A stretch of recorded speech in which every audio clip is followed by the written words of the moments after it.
KB국민은행 수석 이코노미스트이십니다. 장재철 박사님과 함께할게요. 박사님 어서 오세요. 네, 안녕하십니까. 안녕하십니까. 네. 아, 반갑습니다. 반갑습니다. 또 네. 아침 이른 시간에 이렇게 나와주셔서 감사드립니다. 아이 무슨 말씀이에요. 네, 뭐 저희들 맨날 아침 이렇게 일찍 시작합니다. 아, 아, 예, 그러십니까? 네.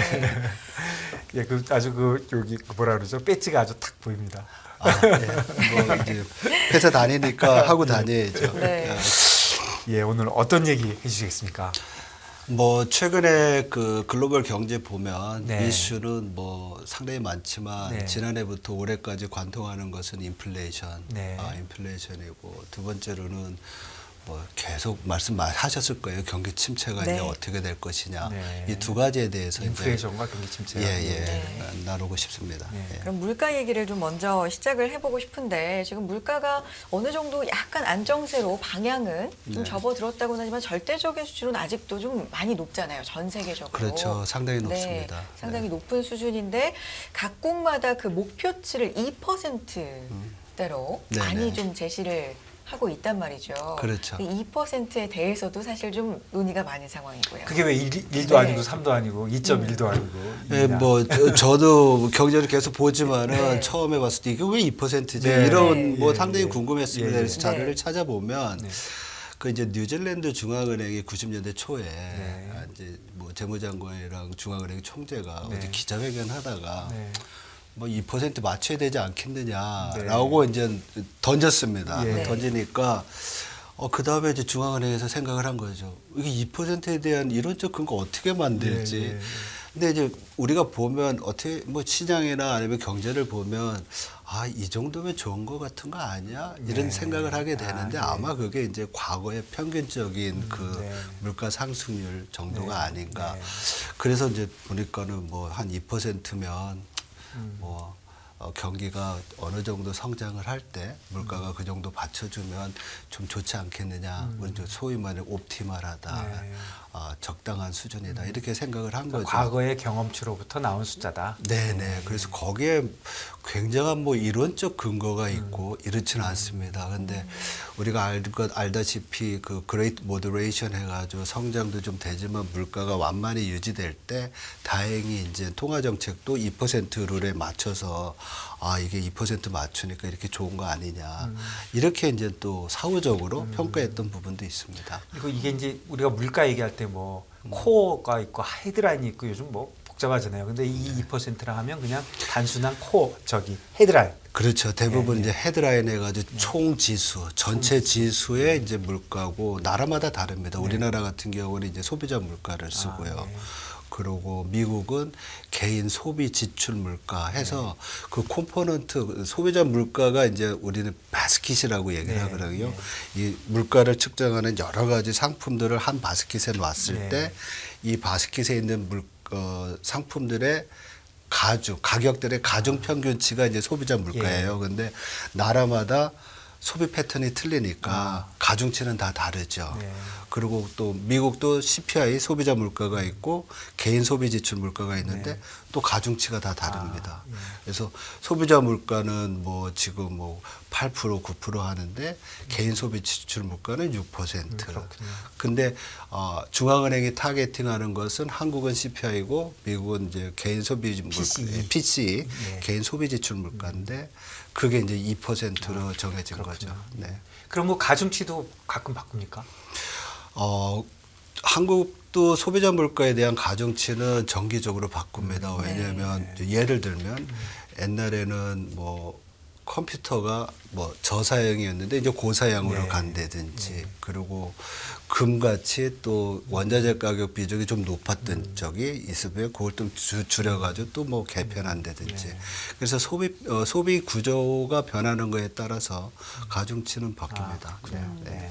어쨌든 2%라는 이 목표치는 사실 아주 분석적으로 나온 숫자는 아니지만 경험치적으로 많은 나라들이 지금 목표치로 잡고 있는 물가다라고 네네. 말씀을 해주셨으니까 그 부분에 대해서 좀 집중적으로 얘기해 보면 그렇다면 그 목표 달성을 위해서 전 세계가 지금 여러 방법을 쓰고 있는데 대표적으로는 금리를 올리는 것 그렇죠. 그리고 네, 네. 뭐 긴축적으로 좀 유동성을 빨아들이는 것. 네, 네. 대표적으로 두 개가 있을 텐데 각국에. 네. 예, 보통 이제 정상적인 통화 정책을 보면 네. 그 80년대 굉장히 이제 우리가 오일 쇼크나 이럴 때는 이제 물가 높았었잖아요. 그 당시에는 통화량을 좀 조정을 했었습니다. 통화량을 조절을 하면서 이제 금리가 파급적으로 간접적으로 움직였다고 하면 그 이후에 이제 뭐 아까 말씀드린 90년대 초 이후부터는 통화 정책의 목표를 이제 금리 그 수단을 금리로 이제 하면서 금리 가지고서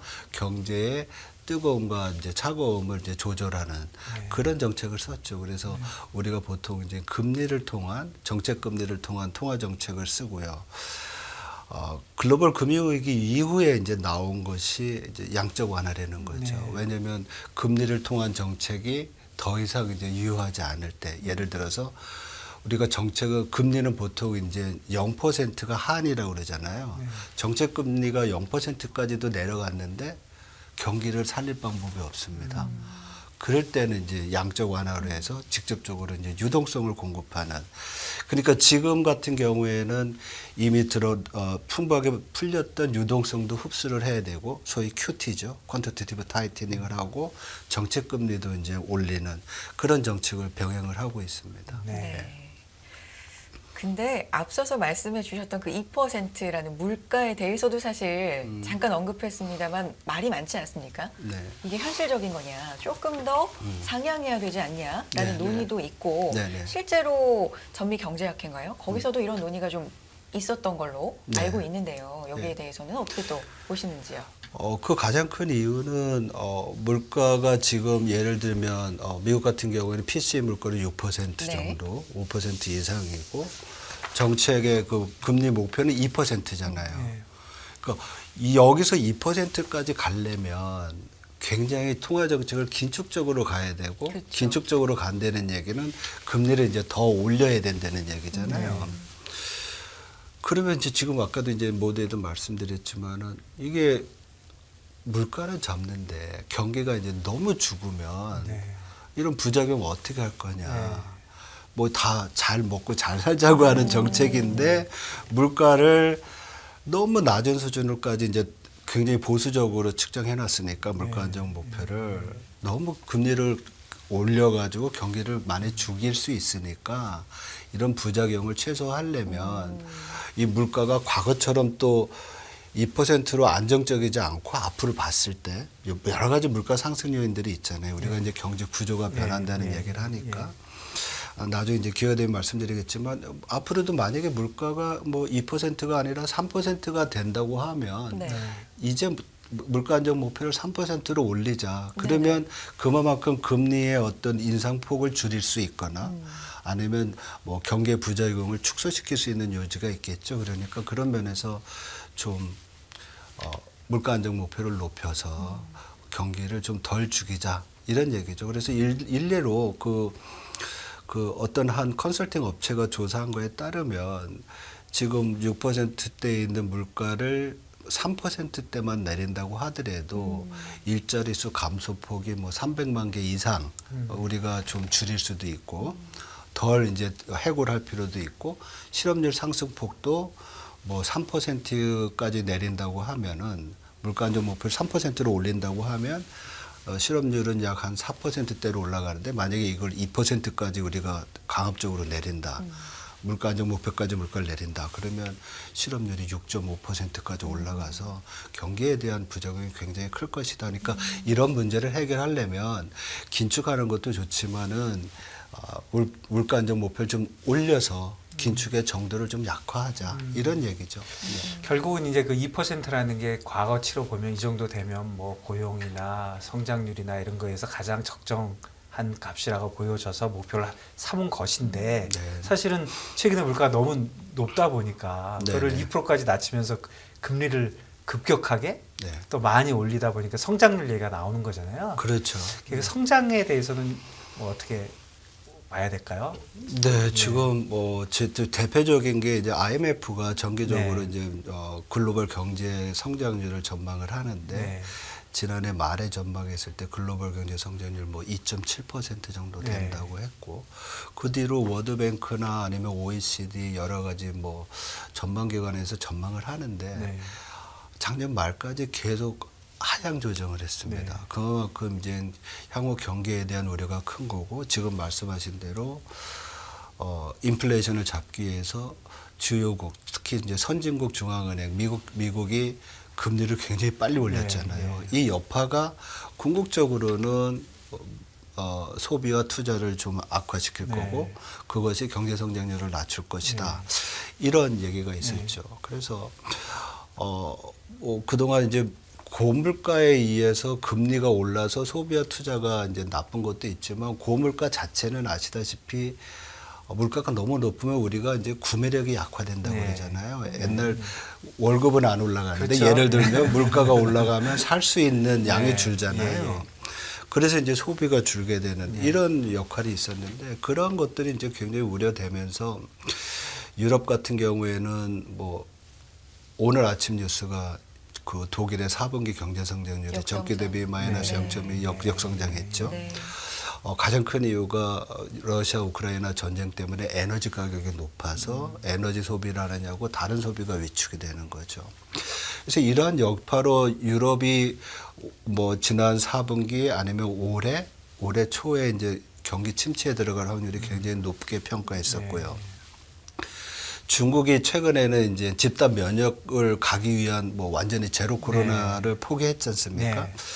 그래서 그 문제 때문에 중국이 지난 4분기, 1분기까지도 좀 안 좋을 거로 보여요. 근데 이제 최근에 나타난 변화 중에 하나가 중국이 생각보다 빨리 리바운드 할 수 있다는 얘기고.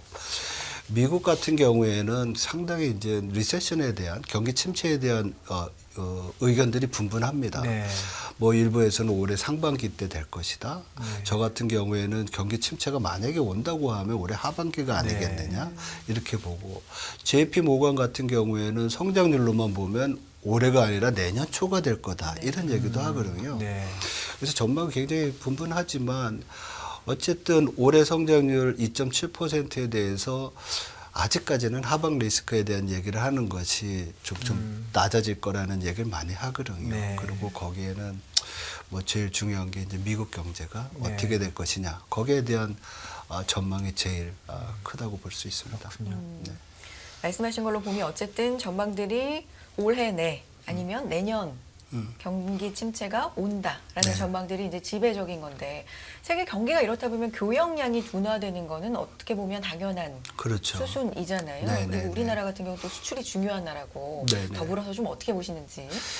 예, 아무래도 지금 말씀드렸듯이 글로벌 경기가 침체한다고 하면 네. 그 교역량 또한 위축될 수밖에 없는 거고요. 그래서 전망도 보면 작년보다 올해 교역량이 더 줄 것으로 보이고 그 결과로 우리나라의 올해 수출도 작년에는 뭐 우여곡절이 많았죠. 그렇지만은 약 한 전년 대비 한 6% 수출이 늘었습니다. 네. 근데 문제는 수출보다 수입이 굉장히 빨리 늘었죠. 약 한 19% 정도 늘면서 무역 적자가 약 한 500억 달러 정도, 470억 달러까지 이제 됐던 부분이 있는데 올해는 감소세로 이제 전환이 될 것 같아요. 그래서 올해는 작년보다 약 한 4% 감소하고 수입도 좀 뭐 한 9% 정도 감소하면서 무역 적자는 계속 유지되지 않을까 이렇게 봅니다. 최근에 그 무역 적자 뭐 이런 거를 그 뉴스를 보면 네. 뭐 국내 기업들이 해외에다가 워낙 공장을 많이 지니까 무역 수지가 나빠지는 것이니까 뭐 상품 수지 뭐 이런 거를 봐야지 네, 예전처럼 무역 수지의 의미가 크지는 않다 이런 기사들도 보이는데 그게 무슨 뜻일까요? 뭐 우리가 보통 이제 무역 수지를 볼 때는 이 통관 기준으로 보거든요. 네, 네. 그러니까 우리 그 관세선을 지났냐 안 네, 지났냐 네. 이게 이제 산업통상자원부나 관세청에서 네, 측정하는 것이고 이제 한국은행에서 경상수지 네. 아니 국제수지를 계산할 때 하는 또 상품수지라는 예, 게 있어요. 예, 예. 그거는 우리가 밖에 나가서 생산해서 수출한 것도 관세선 밖에서 수출한 것도 수출로 잡히는 우리 기업이 만들어서 팔았으니까. 뭐 예. 그렇게 좀 조정하는 부분이 있습니다. 예, 예. 그래서 무역 수지가 그런 현상이 계속 일어나면은 더 악화되는 것처럼 보이지만 현상에서는 조금 감안할 필요도 있다. 네네. 예. 뭐 그래서 그러니까 예. 뭐 다는 아니지만 예, 예. 무역 수지는 이제 적자지만 네. 경상수지 자체는 그런 부분을 다 감안했을 때 물론 이제 무역 수지는 상품만 하고 예. 경상수지는 그렇군요. 서비스도 들어오니까 예, 그런 부분은 또 흑자가 유지가 되고 그렇군요. 이게 뭐 무역이 나쁘니까 그런 얘기를 하는 건지는 모르겠는데. 예, 뭐 무역이 나쁘다는 것은 사실 한국의 수출은 과거로부터 글로벌 경제의 리트머스 시험지다. 네. 글로벌 경제의 선행지수다. 네. 이렇게 얘기를 하거든요. 예. 왜냐하면 우리가 이제 수출 위주고 수출은 결국 글로벌 디맨드고 글로벌 네. 디맨드는 아까 말씀하신 대로 교역이거든요. 네. 근데 또 교역은 글로벌 성장이랑 또 연관이 돼 있잖아요. 그러니까 우리 수출이 나빠지면 교역이 안 좋은 거구나. 교역이 안 좋다는 얘기는 경제가 안 좋다는 거구나. 그래서 외국 전방기관들도 상당히 한국의 수출에 대해서 관심을 보이고 있고요. 특히 우리 이제 관세청 같은 데서는 매월 10일, 20일, 30일 이런 네. 식으로 속보치를 발표를 네. 하거든요. 그래서 그러한 데이터에 상당히 이제 관심이 높은 편입니다. 네. 네. 그렇군요. 무역, 교역이 좀 경기 침체에 따라서 안 좋아질 거고 적자가 당분간은 이어질 거라는 예상을 하고 있지만 그래도 굉장히 중요한 그 수출국, 무역국이 중국이니까 중국 경제가 조금씩 그래도 살아나고 일단, 견고하다면 네. 그것도 어느 정도 좀 완충제 역할이 될 수 있지 않을까라는 희망도 조금 있는데 어떻습니까, 지금? 제가 이제 그 부분이 네. 사실 올해 전망하는데 네. 작년 말서부터 올해 들어왔을 때 굉장히 좀 중요한 포인트고 네. 더 생각해 봐야 된다고 생각을 네. 합니다.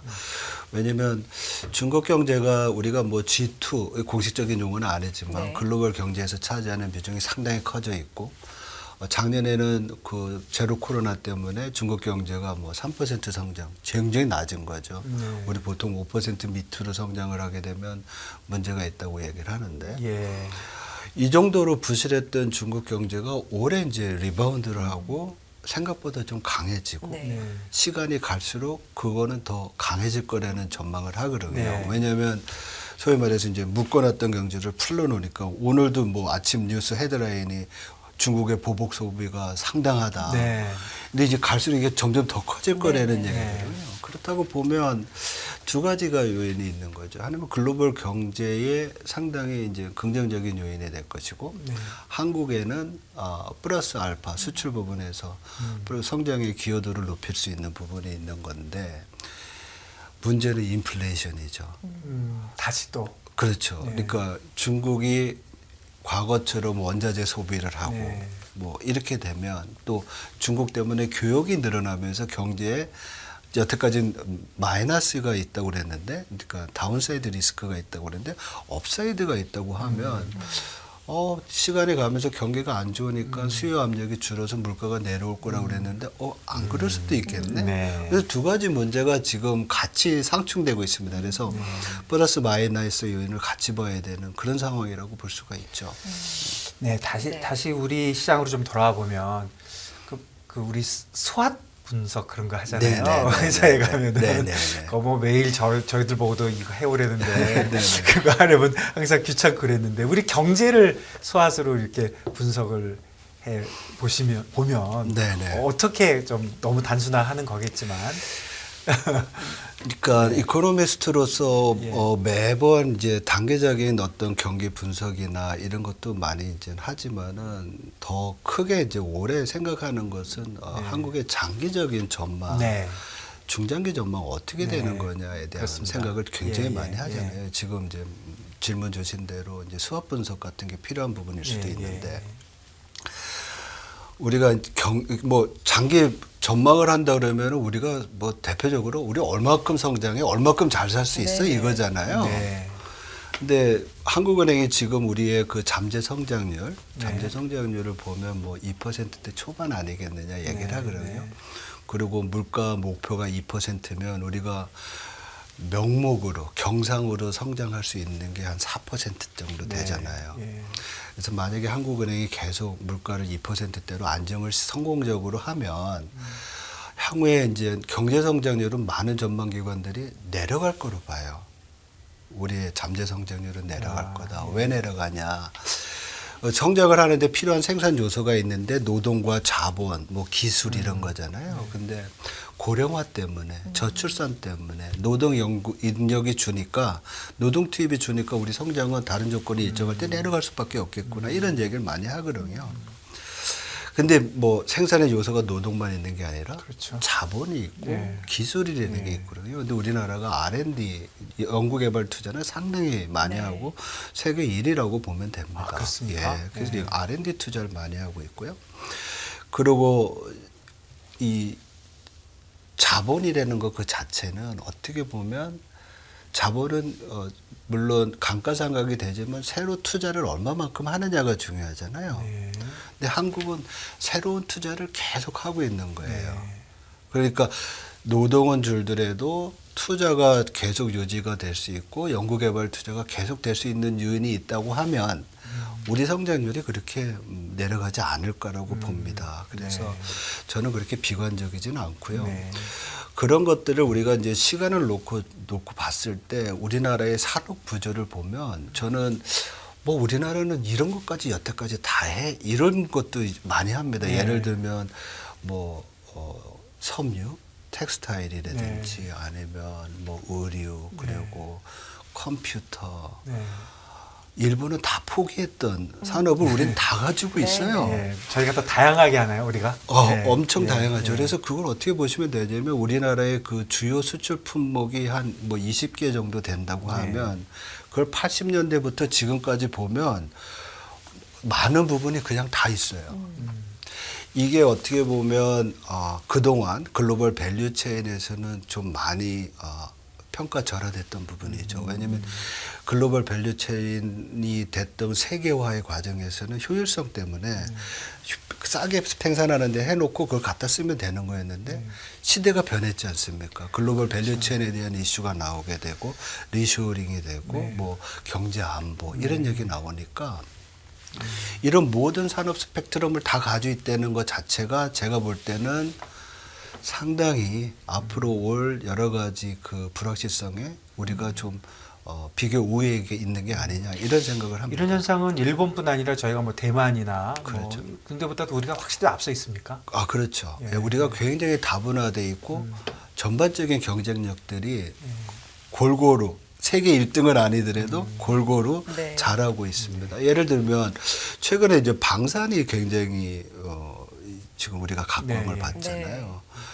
우리가 왜 이거를 미국보다 많이 팔지라고 했을 때 독일보다 많이 팔지라고 했을 때 그쪽에는 주문을 넣으면 5년 3년이 걸린다는 거예요. 무슨 전략적인 이유가 있을지 모르겠지만 근데 한국은 뭐 우리는 뭐 북한이랑 대립해가지고 우리는 항상 준비를 하고 있어서 내는 것보다도 아까 말씀드린 대로 철강부터 전자까지 석유화학까지 다 가지고 있기 때문에 모든 시설들을 우리가 잘 쓸 수 있다는 것이 강점이 아닌가 이런 생각을 합니다. 네. 박사님 아쉽게도 시간이 지금 얼마 남지 않아서 네. 짧게 한 말씀 마무리로 들어봐야 될 것 같은데 좀 길게 들어봐야 되는 질문입니다만 좀 짧게 정리해 주시면 감사할 것 같아요. 그래서 2023년에 글로벌 자산 배분 전략은 요약하자면 어떻게 가져가면 좋을까요? 예, 이제 경기 침체에 대한 우려가 많고 침체에 대한 전망들이 이제 나오게 되고 근데 침체는 아직 안 왔고 근데 시장은 벌써 침체를 반영을 했고 그래서 보면 최근에 주식 시장의 어떤 반등을 보면 이미 더 이제 나쁜 거 다 지나간 거 아닌가 이런 생각을 하거든요. 그렇지만 아직 우리가 데이터로 확인해야 될 부분이 있습니다. 그런 면에서 주식에 대한 투자 같은 경우에는 아직까지는 좀 더 우리가 좀 위험을 좀 감안을 하고 그 다음부터는 사실은 뭐 소위 말해서 위험 자산에 대한 투자 비중을 좀 늘릴 필요도 있지 않나 이런 생각을 합니다. 그리고 두 번째로는 앞으로의 세계가 뭐 고령화 이슈가 있고 또 뭐 지오폴리티컬 지정학적 리스크가 있기 때문에 섹터별로 고령화에 대한 아니면 뭐 바이오라든지 메디컬 그리고 인프라 투자 이런 부분에 대한 어떤 선별적인 그런 투자도 필요하다고 생각이 듭니다. 네, 감사합니다. 우리 박사님 저희가 너무 짧았던 것 같습니다. 우리가 글로벌 경제 전망 뭐 이런 거 더 듣고 싶은데 한 번 더 네. 한번 모셔야 나와주시죠. 되겠습니다. 네, 네. 예, 네. 고맙습니다. 장재철 박사님과 함께했습니다. 고맙습니다. 예, 감사합니다.